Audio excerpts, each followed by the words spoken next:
안녕하십니까. 주역과 소통 시간입니다. 오늘은 지난주 시간에 이어서 계사편 2장의 7번째 구절인 택내 숙계와 관련된 내용을 공부하고자 합니다.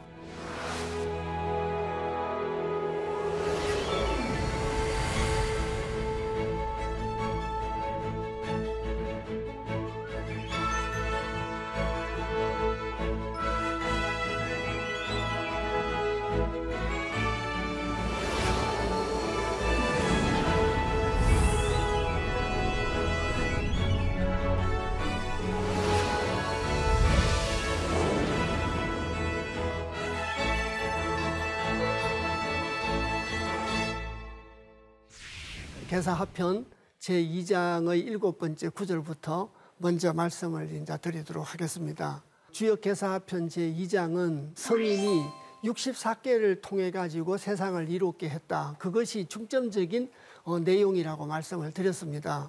그래서 하편 제2장에서는 64계 중에 13개의 궤 내용을 가지고 세상을 이롭게 하는 얘기를 설명하고 있다. 그리고 서두에 말씀드렸듯이 오늘은 7번째입니다.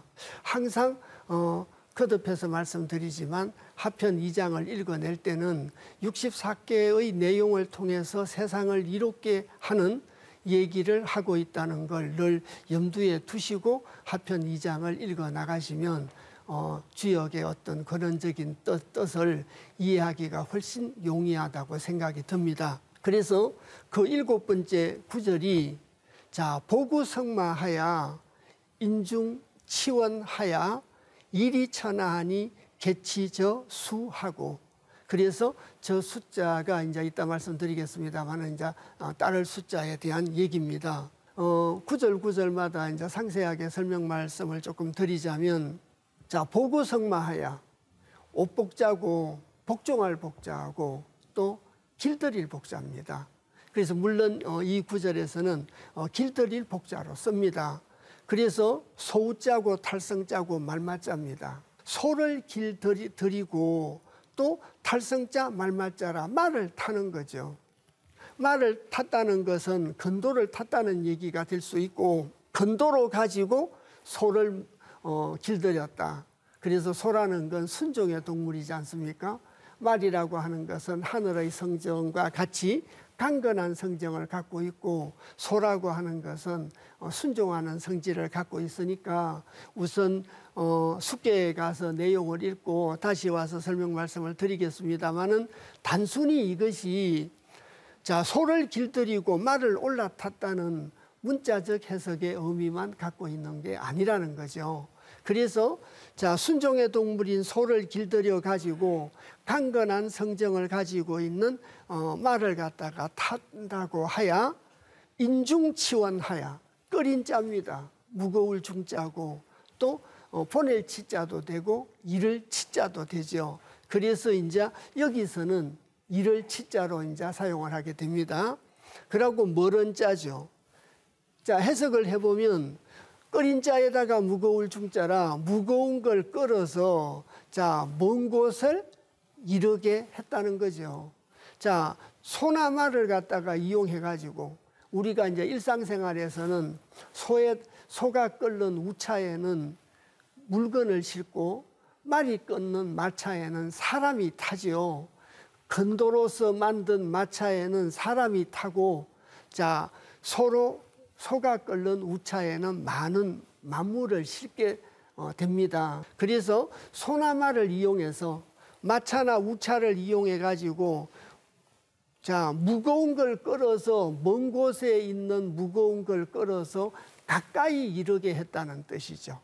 그래서 사람이 운반하기 어려운 무거운 것을 끌어가지고 먼 곳에 있는 무거운 걸 끌어서 가까운 곳에 이르게 하야 이리 천하하니, 이로써 천하를 이롭게 하니, 덮을 개자인데 대개 개자로 쓴다라고 늘 말씀을 드렸고, 치할 치자 모두 젖자 따를 숫자입니다. 대개 모두 숙계에서 취했다. 숙계라고 하는 것은 따를 숫자라 어떤 걸 따르는 걸 보고 말을 합니다. 그래서 지난번 시간에부터 계속 이어가지고 오늘 7번째 구절에 자 숙계를 통해 가지고 64계 중에 택내 숙계를 통해서 세상을 이롭게 한 얘기를 하고 있습니다. 택내 숙계를 통해서 세상을 이롭게 한 얘기를 하면서 말과 소를 이용한 성마사의 문화를 이용해 가지고 택내 숙계 무엇을 따라야 되는가를 설명하고 있다. 이렇게 이제 말씀을 드릴 수가 있습니다. 그래서 이 7번째 구절을 제대로 이해를 하기 위해서는 택내 숙계를 이제 읽어서 이해를 하도록 이렇게 해야 됩니다. 그래서 이 개요에서도 선생님이 이제 설명을 해놨습니다만은 성마사의 비유를 한 거다. 성마사의 비유를 한 건데 숙계에서 모두 다 택했다니까 숙계에서는 뭘 따라야 되는가에 대한 얘기를 써놨다. 이렇게 이제 말씀을 드릴 수가 있습니다. 그래서 자 택내 숙계는 거듭해서 말씀드리지만 무엇을 따르는가에 대해서 얘기를 하고 있는데 따르는 유형이 사람을 따르는 것도 있고 물건을 따르는 것도 있고 일을 따르는 것도 있고 진리를 따르는 것도 있습니다. 그래서 주역 택내 숙계에서는 이 4가지 따르는 유형 중에 진리를 따르는 것을 얘기하고 있습니다. 그래서 숙계에서 말하는 그 따르는 수도라고 하는 것은 이제 공자께서 아사히 성인지도 순야라 나자 버릴 사자 나를 버리고 성인지도에 순종하고 성인지도를 따르는 것이 그것이 따르는 것이다. 그래서 진리를 따르는 것을 설명하고 있는 것이 택내 숙계다. 이제 이렇게 전체적인 뜻을 말씀드릴 수가 있습니다. 그래서 괴상을 가지고 이제 조금 말씀을 다시 이제 드리도록 하겠습니다. 택내 숙계니까 아래는 우레가 있습니다. 아래는 우레가 있고 위에는 연못이 있습니다. 그래서 이제 자주 말씀드렸지만 위에 있는 건 상깨고 아래에 있는 학깨고 이제 뿌리가 여기기 때문에 학깨를 넷깨라고도 얘기하고 상깨는 외깨라고도 얘기를 한다. 이렇게 이제 말씀을 드렸습니다. 그래서 위에는 상에는 연못이 있는 거죠. 연못이라고 하는 것은 기쁠열자, 기쁠태자의 특성을 갖고 있습니다. 이것도 이제 제가 말씀드리는 것이 아니라 주역 설계편에 나와 있죠. 그래서 이건 기쁠열자, 즉 기쁨을 말합니다. 연못이라고 하는 것은 아래에 있는 우레죠. 자, 아래에 있는 우레는 움직임을 보고 말합니다.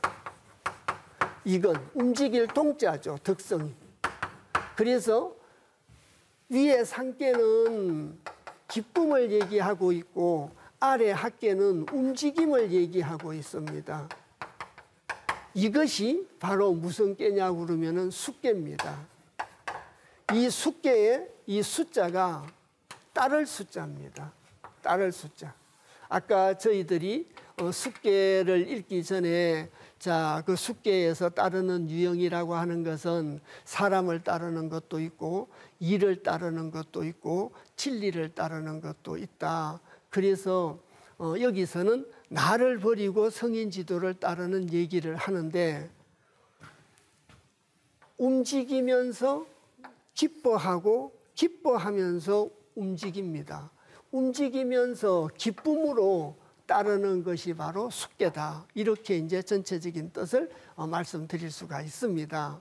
그래서 괴상에서 나타난 전체적인 뜻은 움직이는데 기쁨으로 움직이면서 기쁨으로 따르는 것이 바로 숙계다. 뭘 따르길래 기쁨으로 따라야 되는가?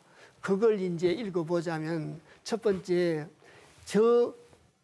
복희 씨가 만든 저 괴의 내용을 문왕이 자, 괴사에 수는 원형 이정이라 무구인이라 그래서 수는 원형코 이정이라 무구하니라 이렇게 이제 개사를 달았습니다. 말을 달았다는 뜻이죠.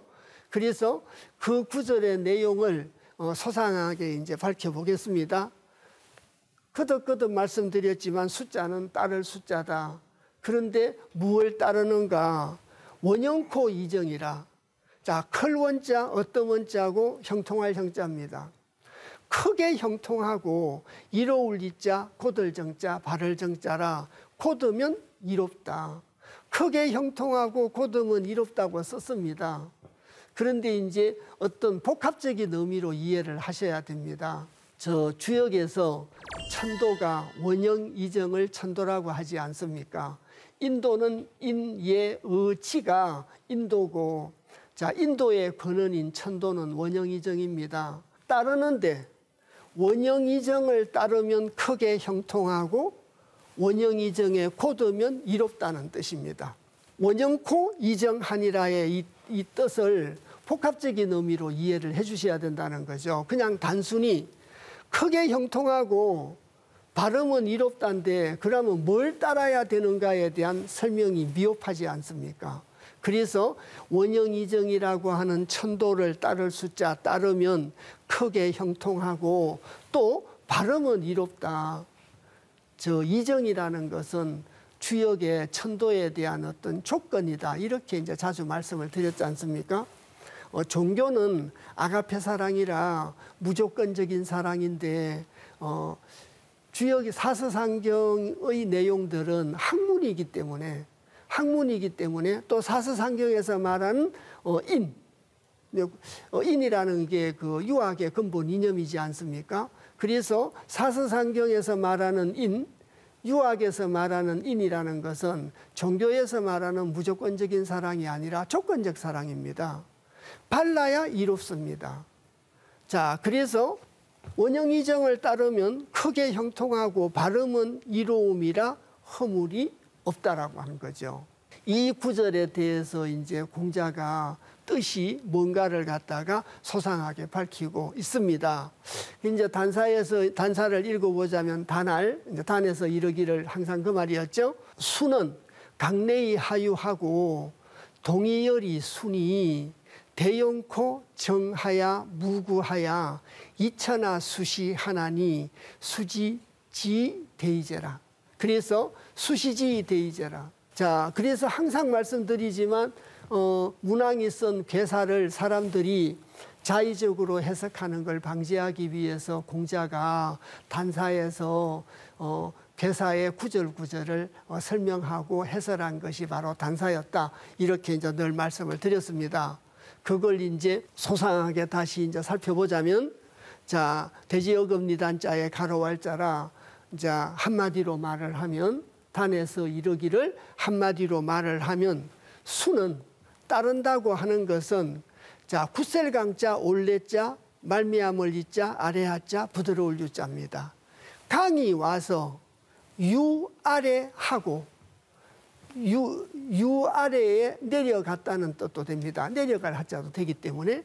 그래서 강이 와가지고 유 아래 하고, 이게 무슨 얘기냐 그러면은 이 육효의 얘기를 잠시 보겠습니다.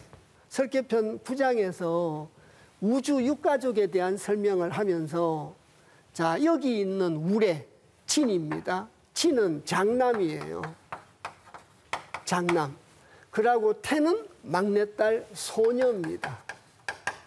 그래서, 자, 장남은 남이라 양이고, 소녀는 이제 여자라 사람으로 따지면 음이 되겠죠. 자, 여기 있는 궤도 보시면 이건 설계편 내용입니다. 설계편 내용이 생각나지 않더라도 저 강내의 하유의 뜻을 이제 이해하기 위해서 위에 있는 궤는 이 연못 택은 획이 저 뜻이 갑자기 생각이 안 나시더라도 여기 있는 획이 하나, 둘, 셋, 넷이라 획이 네 획은 아시다시피 짜구자를 써서 우수죠. 우수는 음을 나타냅니다. 음을 나타내고 아래에 있는 우레는 하나, 둘, 셋, 넷, 다섯이라 홀수죠. 홀기자를 써가지고 기수라고 하죠. 양입니다.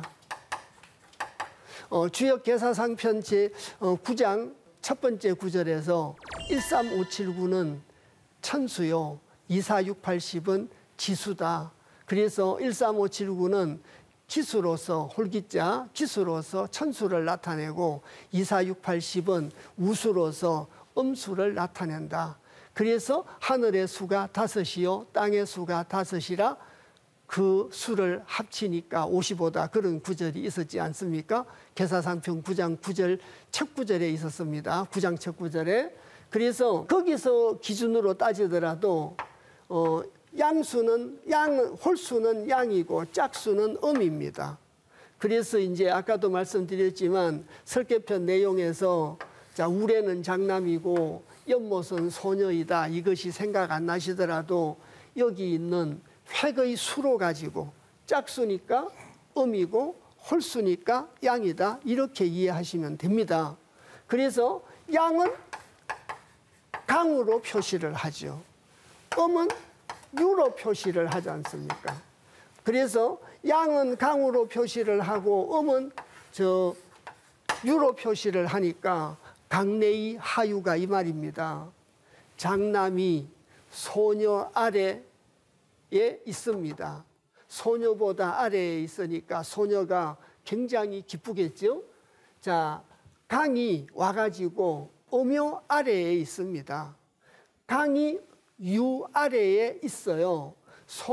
장남이 소녀 아래에 있습니다. 이 말이 그 말입니다. 수는 강내의 하유하고 강이 와서 유 아래에 있다고 하고 동이열이 순이 자 움직일 동자 말이 열리자 기쁠 열자죠.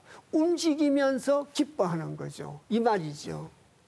아래가 덕성이 움직일 동이고 위 연못은 덕성이 기쁨이라고 말씀드렸습니다.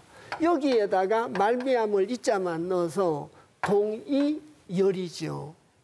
동이열이라 자 말씀설인데 기쁠 열자로 있습니다. 말씀 설자인데 왜 기쁠 열자로 있느냐. 말씀 속의 기쁨 이런 뜻이라고 말씀을 드렸죠.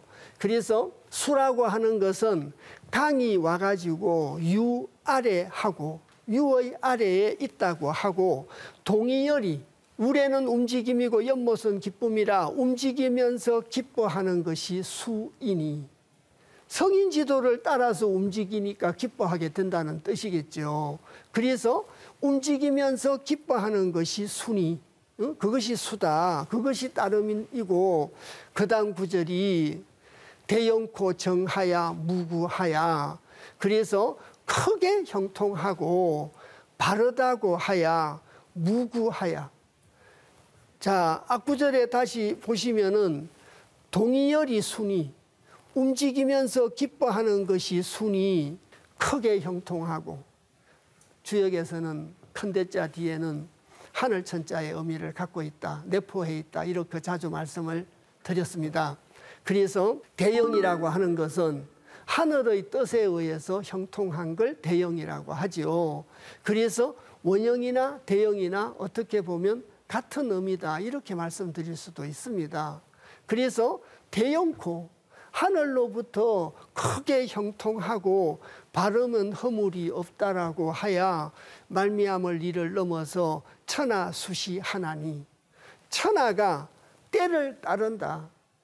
때를 따른다는 건 물리적 시간을 따른다는 것이 아니라 시성, 하늘의 섭리를 따르는 거죠. 주역에서 말하는 때시자라고 하는 것은 물리적 시간이 아니고 시성이라고 말씀을 드렸습니다. 하늘의 뜻에 마땅한 시성, 때시자, 마땅할 이자를 쓴 거죠. 그래서 때이자 마땅할 이자 품성성자를 써서 시성을 말한다. 그래서 자 하늘로부터 형통하고 바르다고 하야 허물이 없으니 천하가 시성을 따른다라고 하니 수시지 대이제라.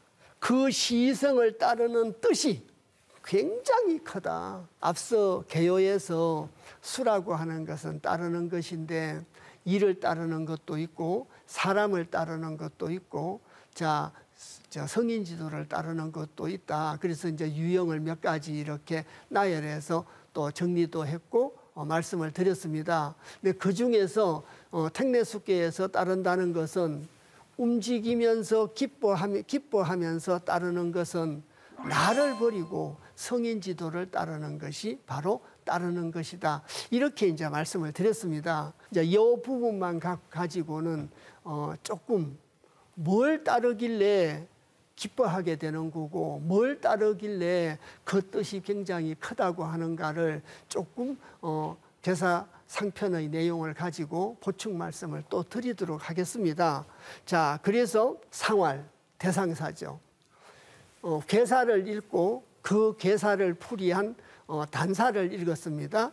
그리고 이제 공자께서 저 괴상을 보고 현실에서 이렇게 실천하면서 살아라고 말한 대상사가 있습니다.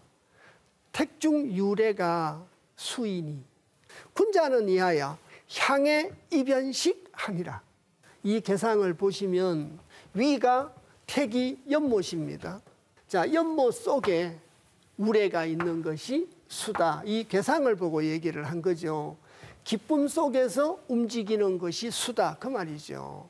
그래서 이걸 구체적으로 이래 말씀을 드리자면 택중 유래가 순이 기쁨 속에 움직이는 것이 순이 이렇게 직접적으로 이해하셔도 무방하리라 생각이 듭니다.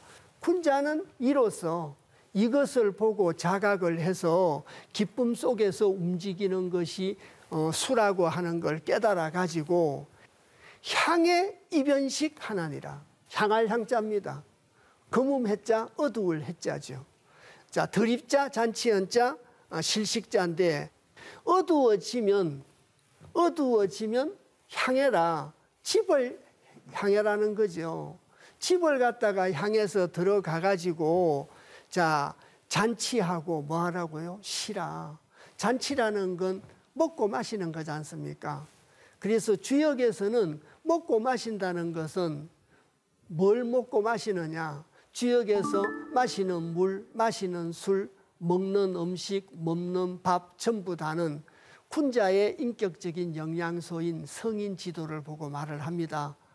경전에 나와 있는 성현의 말씀이 바로 군자의 인격적인 영양소라는 뜻이죠. 그래서 여기서 어두워지면 집을 향해 들어가 가지고 자, 잔치하면서 쉬라고 하는데 잔치라는 것은 먹고 마시는 건데 뭐 그 먹고 마신다는 것이 일상적으로 음식을 먹고 떡을 해 먹고 술을 마시고 이렇게 노는 것이 아니라 성인 지도를 먹고 마시면서 잔치를 한다는 거죠.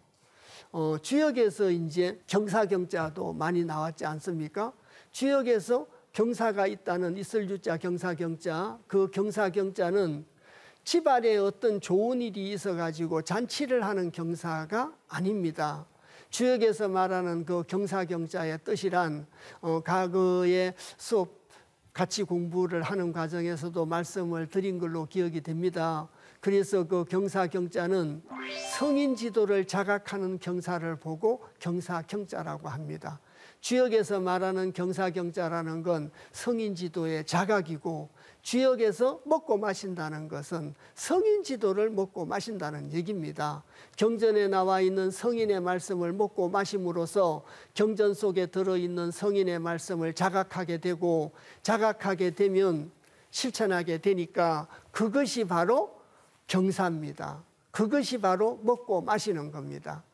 자, 다시 한번 말씀드리면 택중유래가 순이 기쁨 속에 움직임이 있는 것이 순이 자 따르는 것이니 군자는 이것을 자각해 가지고 향해 입연식 하나니라. 그래서 어두워지면 집을 향해 들어가서 잔치하고 쉬어라. 성인 지도를 먹고 마시면서 쉬어라는 뜻이죠. 성인 지도를 먹고 마시면서 깨달아 가지고 움직이면서 기뻐하면서 성인 지도를 따르라는 얘기입니다. 그것이 숙계입니다. 자, 그러면 왜 우리는 경전 속에 나와 있는 성현들의 말씀, 성인 지도를 움직이면서 기뻐하면서 따라야 되는가? 그 근거에 대해서 주역 도처에서 여러 가지로 설명하고 있습니다. 그런데 이제 저희들은 현재 공부를 해가는 과정이 계사상편을 공부하고 계사하편으로 돌아가지고 하편 2장을 지금 공부하고 있습니다. 그래서 주역 도처에 왜 성인 지도를 믿고 따라야 되는가는 주역 도처에서 굉장히 많이 설명을 하고 있는데, 저희들이 공부를 해온 내용이 주역 상편을 계사상편을 공부해 왔기 때문에 계사상편의 내용 중에 한두 가지를 가지고 왜 움직이면서 기뻐하고 기쁨으로써 따라야 되는가를 확인해 보도록 하겠습니다. 그래서 이제 첫 번째 구절이 계사상편 8장에 나와 있는 구절입니다. 계사상편 8장에 나와 있는 구절인데 먼저 그 구절을 읽겠습니다.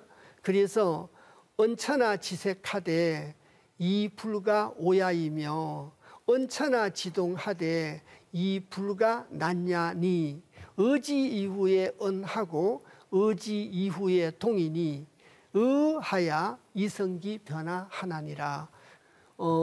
저희들이 계사상편 8장을 공부하면서 계사상편 8장은 성인지도와 군자지도에 대한 설명을 하고 있다, 이렇게 말씀을 드리고 공부를 했었습니다. 성인지도를 믿고 순종하고 믿고 따르면 군자지도요, 내 생각대로 하면 소인지도다. 그걸 이제 상당 기간 오랫동안 공부를 했었습니다. 그래서 이 내용을 이제 읽어보자면, 원래 원문에는 바뀔 역자 역은 없습니다. 그런데 역자가 있는 거나 마찬가지고 있다라고 앞에 이제 역에 대한 얘기를 했기 때문에 가운데 구절을 이렇게 따가지고 온 거거든요. 그래서 이제 이해를 도모하기 위해서 역자는 붙였습니다. 그래서 역이라는 것이 언천하지색하되, 이를 지자인데 지극할 지자로 읽어주셔야 됩니다. 그래서 천하에 지극히 심오할 색자고 깊을 색자거든요.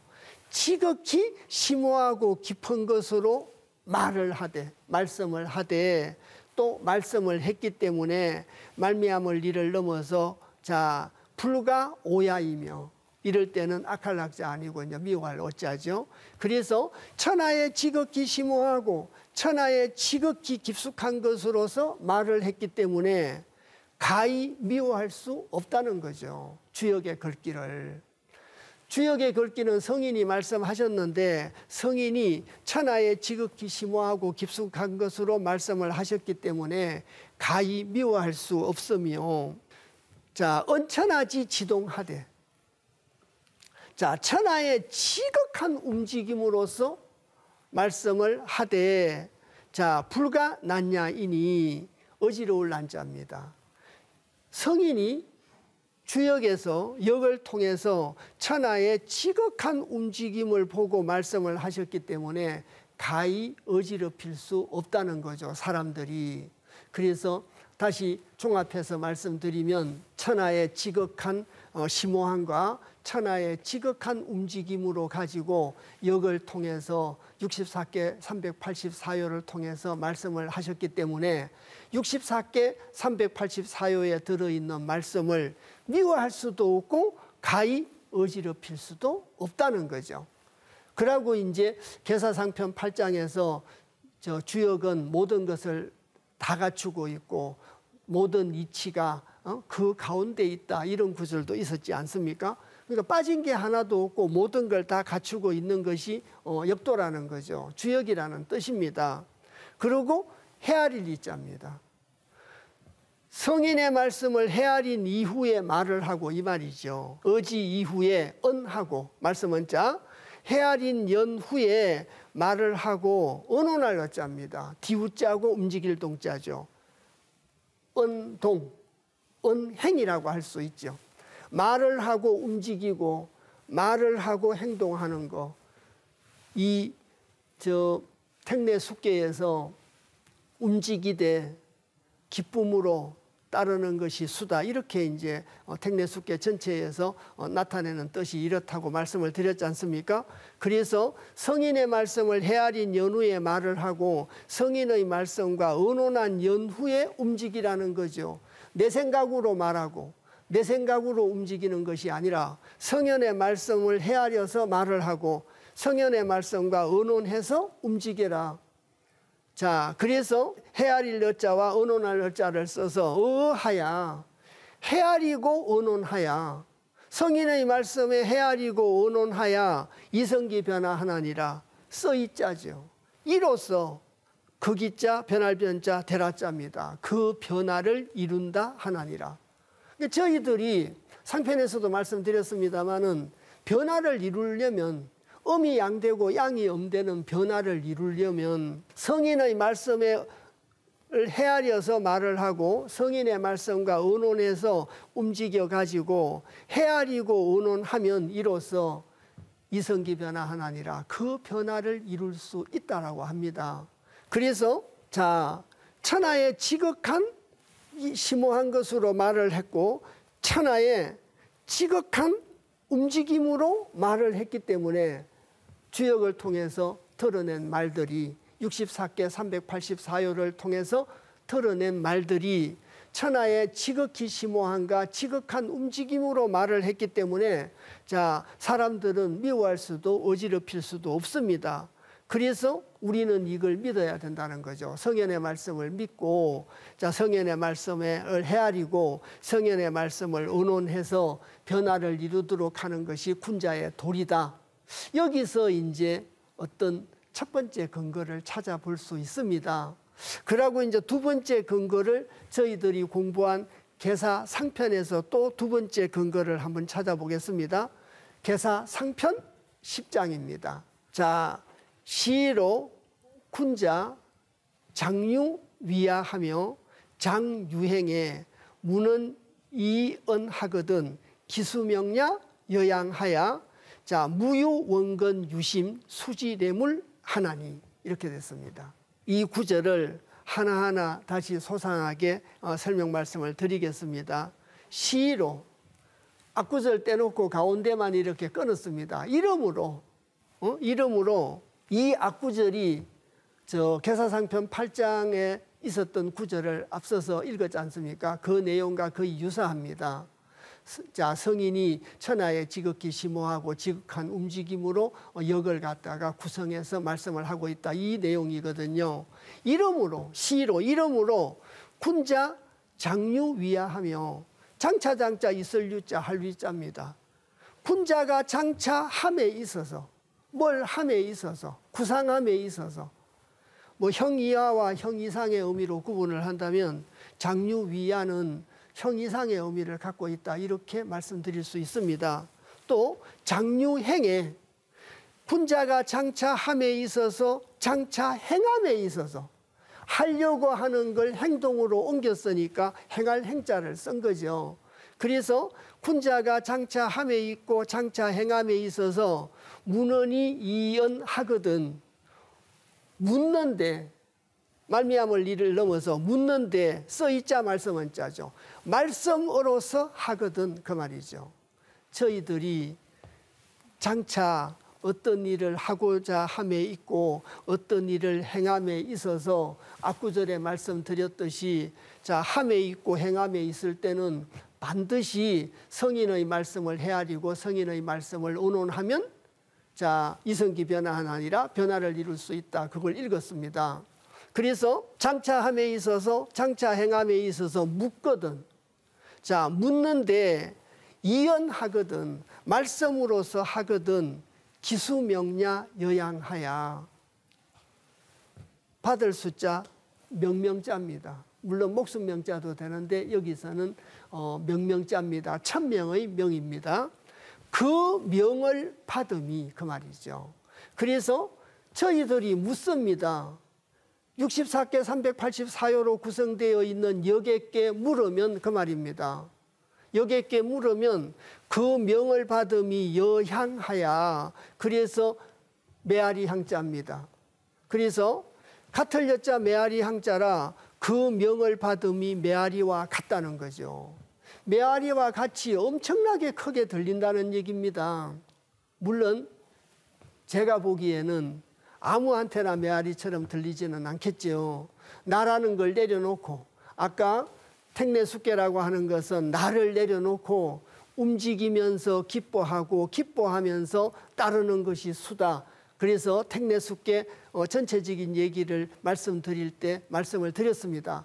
나를 내려놓고 성인 지도에 순종하는 것이 수입니다. 따를 숫자입니다. 그래서 나를 내려놓고 성인 지도에 순종하는 사람한테는 메아리처럼 들리겠죠.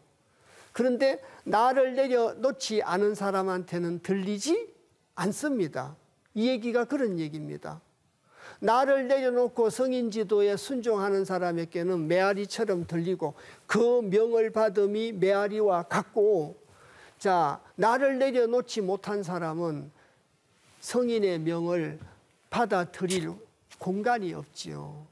배를 비우지 않았는데, 내 생각으로 꽉 차 있는데 천명을 받아들일 공간이 없지 않습니까? 그러니까 나로 꽉 차 있기 때문에 천명이 들리지 않겠죠. 아무한테나 메아리처럼 들린다는 얘기는 아닙니다. 그래서 자, 무유 원근 유심에 있고, 자, 없을 무자 있을 유자니까요. 없고 있고 멀은 자 가까울 근자지 않습니까? 멀고 가깝고 극할 유자에 깊을 심자입니다. 극하고 깊음에 상관없이 그런 말이죠. 극하고 깊음에 상관없이 마침내 숫자 비로소 숫자입니다. 비로소라고 해석하셔도 되고 마침내로 해석하셔도 무방하지 않나 싶습니다. 그래서 수지래물 하나니 마침내 알지자 올래자 만물물자입니다. 만물이 다가옴을 알게 된다는 거죠. 서리를 밟으면 굳은 얼음이 얼게 되는 때를 알게 된다는 겁니다. 기미를 알게 된다는 겁니다. 다가오게 됨을 알고 명을 메아리처럼 받으려면 나를 내려놓고 성인 지도의 말씀에 뭐 해야 된다는 얘기입니까? 순종해야 된다는 얘기입니다. 그래서 저희들이 지금까지 공부한 내용 중에서 왜 성인 지도를 믿고 따라야 되는가에 대한 근거 두 가지를 찾아서 계사상편 8장과 계사상편 10장에 있는 내용으로 말씀을 드렸습니다. 그래서 나를 내려놓고 나를 버리고 장차 함에 있고 행함에 있어서 물으면 성인이 말씀을 해서 그 명을 받음이 메아리와 같고 없고 있고 멀고 가깝고 거하고 깊숙함에 상관없이 드디어 비로소 만물이 다가옴을 안다라고 이렇게 얘기를 하고 있습니다. 그리고 8장에서는 성인의 말씀을 헤아리고 온원하면 변화를 이룰 수 있다라고 말을 합니다.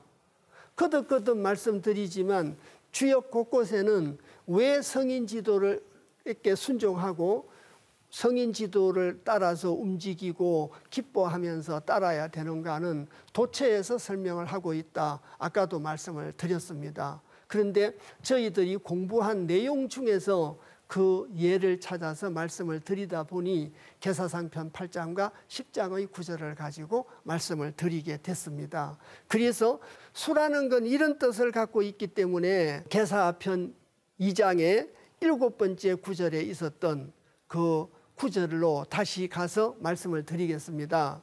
그래서 계사하편 2장의 7번 구절에 아까 읽었었습니다.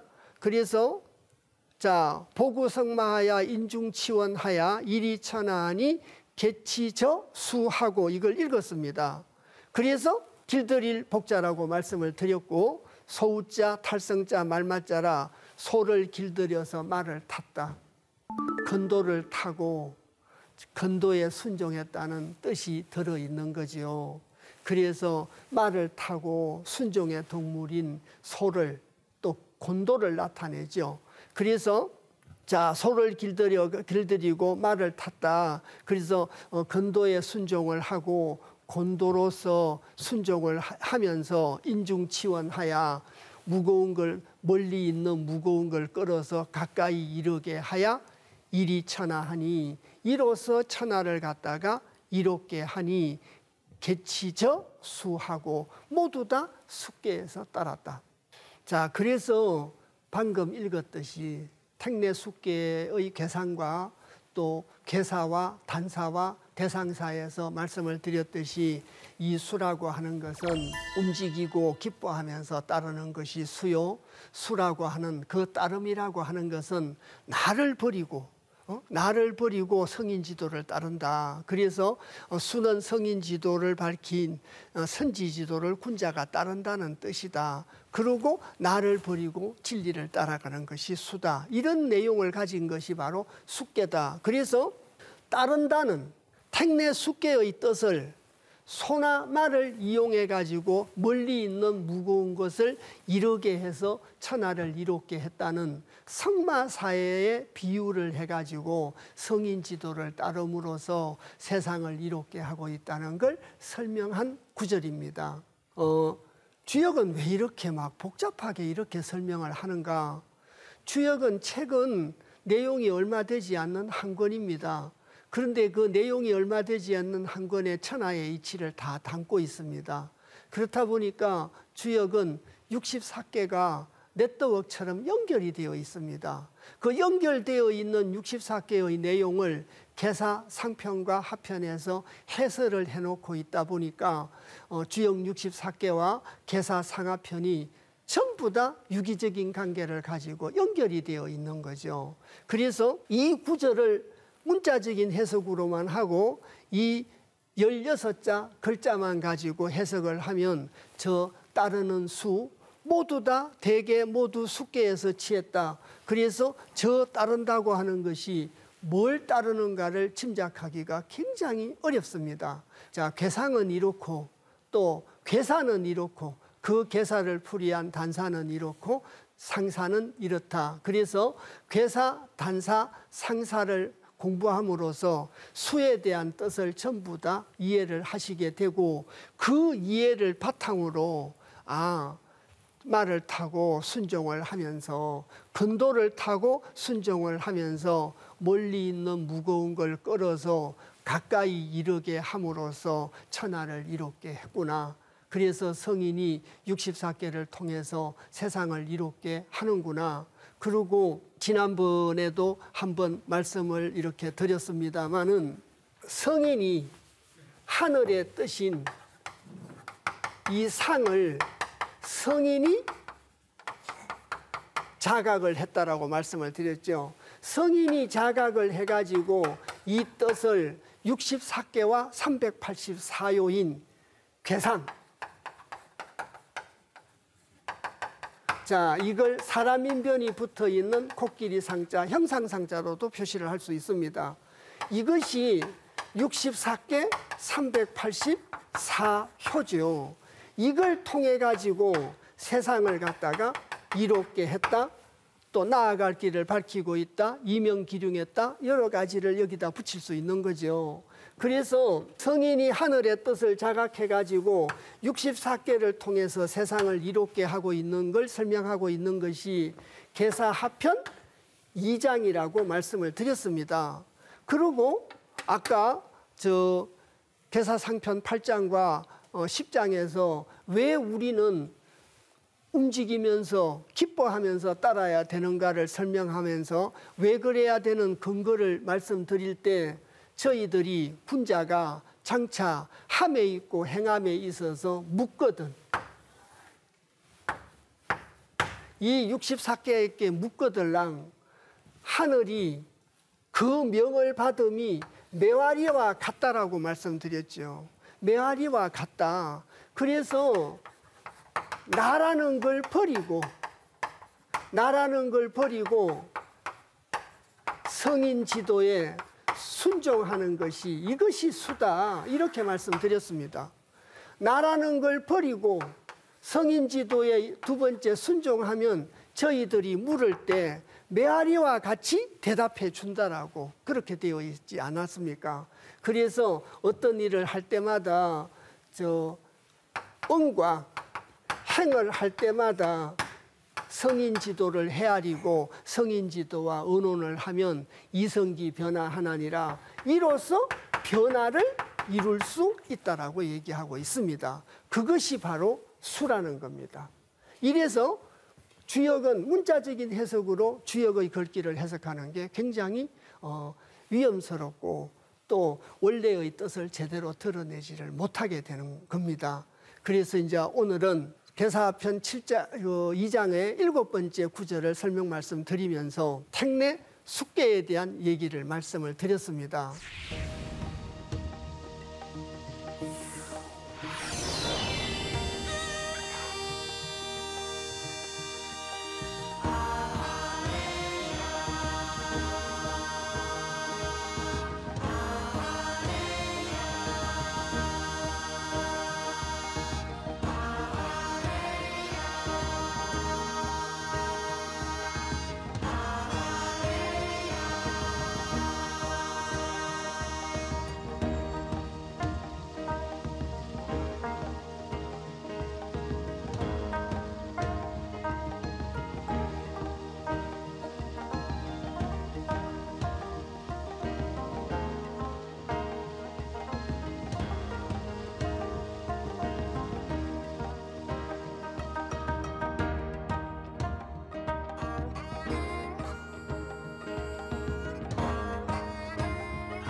다음 시간에는 8번째 구절, 계사편 2장의 8번째 구절인 내지 옛개를 공부하게 됩니다. 내지 옛개는 미리 옛자인데 기쁠 옛자입니다. 오늘 그 수업 말씀드린 거와 좀 유사한 내용을 갖고 있고 상당히 밀접한 관계도 갖고 있습니다. 그래서 오늘 택내 숙계에서는 움직이면서 기뻐하는 건데 왜 기뻐해야 되는가에 명확한 근거가 내지 옛개에서 설명되고 있습니다. 그래서 오늘 공부한 내용을 보완시키는 역할도 할 수 있고 그 근거를 삼을 수 있는 내용도 된다라고 생각이 듭니다. 오늘 여러 가지 어려운 가운데 열심히 같이 공부해 주셔서 대단히 감사합니다.